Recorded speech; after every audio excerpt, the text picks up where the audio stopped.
테슬라 소식입니다. 텍사스에 총력 기울이는 테슬라. 테슬라 최고 경영자 일론 머스크는 16일 텍사스주 오스틴 공장 투자 규모가 앞으로 12조 원에 육박하고 12만 개의 직간접적인 일자리를 만들어낼 것이라고 주장했다. 머스크는 이날 트위터에 텍사스 기가팩토리 투자 규모는 시간이 지나면서 100억 달러 이상이 되고 최소 2만 개 직접 일자리와 10만 개 간접 일자리를 창출한다고 썼다. 테슬라가 본사를 캘리포니아주 실리콘밸리에서 텍사스주 오스틴으로 이전한 것을 놓고 한 네티즌이 비판하는 글을 올리자 머스크는 여기에 이러한 댓글을 달았다. 앞서 로이터 통신은 테슬라가 2100에이커 부지에 들어서는 텍사스 기가팩토리 투자와 일자리 창출 규모를 각각 10억 달러와 1만 개로 제시했었다고 전했다.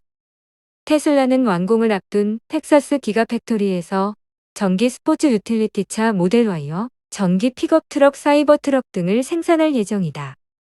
머스크는 지난 10월 주주총회에서 테슬라 본사를 텍사스로 옮기겠다고 선언했고 테슬라는 이달 초 텍사스 오스틴에 건설 중인 기가팩토리로 본사 주소지를 변경했다고 미국 증권거래위원회에 신고했다.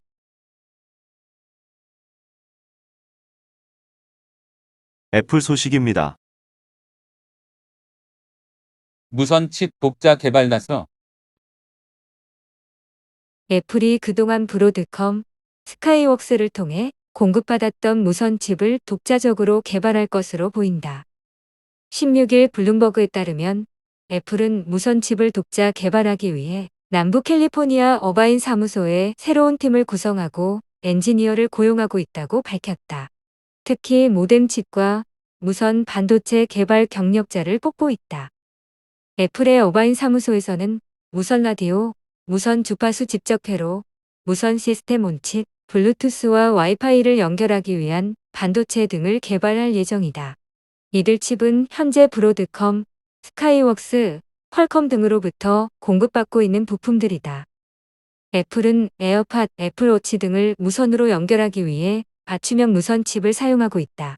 애플은 위치를 정확하게 추적해주는 에어태그 등을 위한 초광 대역을 지원하는 유원 칩을 독자 설계한 바 있다.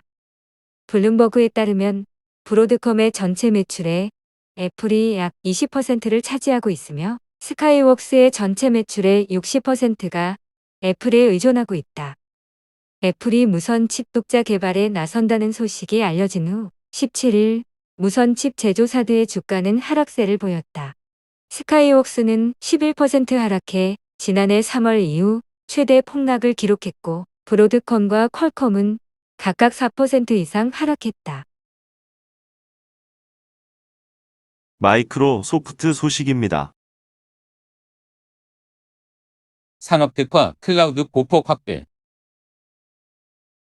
마이크로소프트가 연초 발표한 산업특화 클라우드 전략에 집중해 한국을 비롯한 글로벌 시장에서 퍼블릭 클라우드 서비스 애저의 저변 확대에 나선다. 올해 들어 분기별 성장률이 30에서 40%에 달하는 세계 클라우드 시장에서 안정적인 2위를 넘어 선두 경쟁자를 따라잡기 위해 성장 속도를 끌어올리려는 행보다. 16일 업계에 따르면 MS는 지난 2월 헬스케어 유통 금융 제조업, 비영리 단체 등 5대 업종을 겨냥해 내놓은 산업특화 클라우드를 올해 상반기에 공개 시험판으로 순차 전환했고 하반기부터 각 기업 기관의 도입을 제한하고 있다.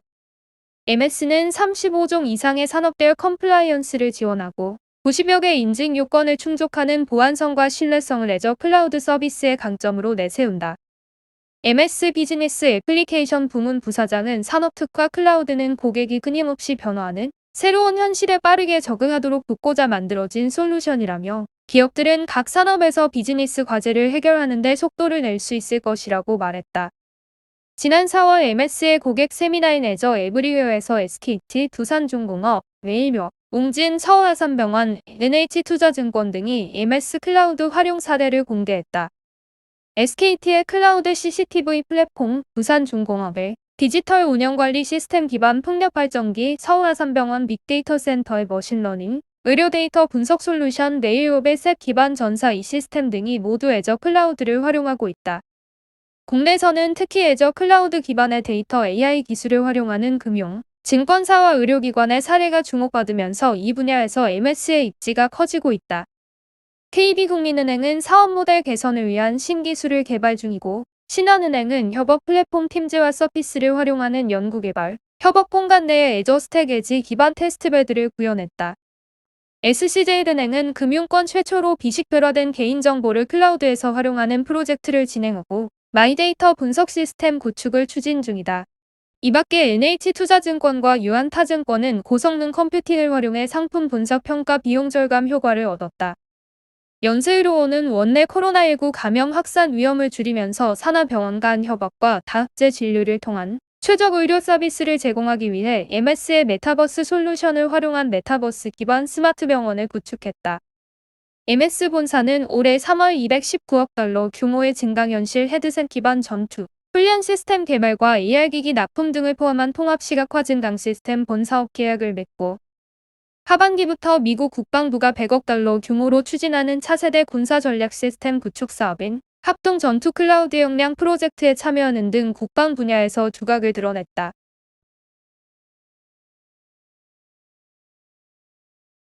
아마존 소식입니다.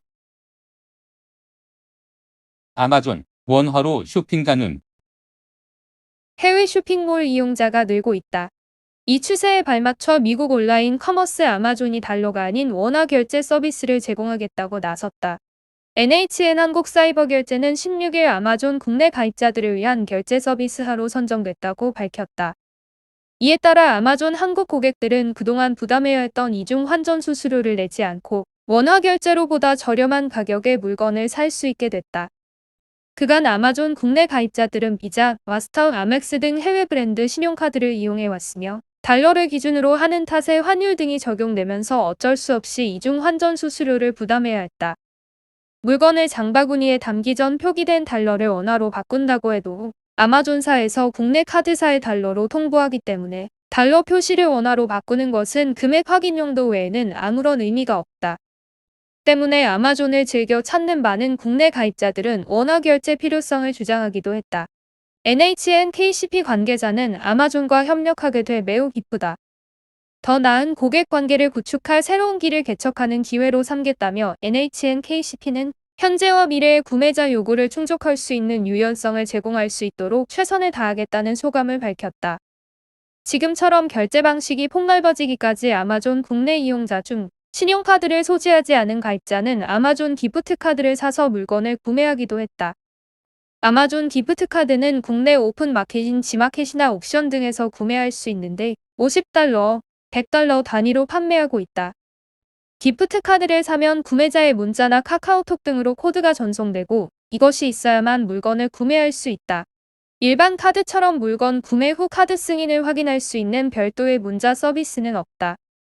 한편 NHN KCP는 지난 2017년 건강제품 이커머스 플랫폼인 아이허브에서 국내 최초로 결제 서비스를 제공하면서 해외 직구족들에게 큰 호응을 받은 바 있다.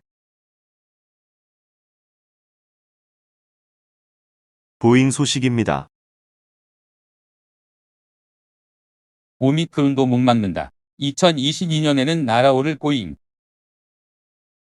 글로벌 2위 상용 항공기 제조업체 보잉에 대해 내년도 강한 항공기 수요가 예상되는 만큼 실적 개선이 본격화하리란 전망이 나온다. 보잉의 3분기 매출액은 153억 달러로 전년 동기 대비 8.1% 증가했지만 EPS는 마이너스 0.2달러를 기록하며 전분기 흑자 전환 이후 다시 소폭 적자를 기록했다.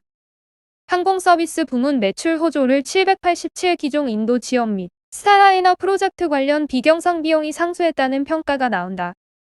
사업부별로는 매출액 기준 방산우주가 43%, 상용항공기 31%, 서비스 25% 순으로 지난 2018년까지 상용항공기 비중이 절반 이상을 차지했으나 737MAX 추락 사고 이후 매출 비중이 급감했다. 지역별로는 미국 63%, 유럽 14%로 선진국에 대한 익스포저가 높다. 김재임 하나금융투자연구원은 2022년에는 강한 항공기 수요가 예상된다면서 위드 코로나 정책 확산에 따라 항공사들은 2022년 여름 국대선 수요 증가에 대비해 미국 유럽 노선을 중심으로 노선을 확장하고 운항 캐파 전망을 대부분 상향했다고 설명했다. 오미크론 변이에 따른 항공업 업황 전반에 대한 불확실성이 존재하나 주요 고객인 미국 및 유럽 항공사들의 항공기 편대 보강과 캐파 확장 대세에 큰 영향을 주지는 않을 것으로 판단했다. 또한 737 기종 발주 인도 역시 정상화 궤도에 오르고 있다는 평가다.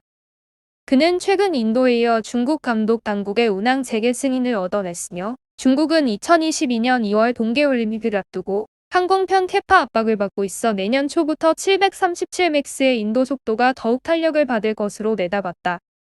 김 연구원은 현재 보잉의 주가를 압박하고 있는 가장 큰 요인은 787 인도 지원과 위드 코로나 정책 불확실성에 따른 실적 회복세 둔화라며 각종 변이 바이러스 확산에도 불구하고 현재 항공업 업황이 바닥을 통과했다고 판단하고 있으며 이에 따라 내년에도 항공사들 추가 발주와 인도 수요는 계속될 것이라고 내다봤다.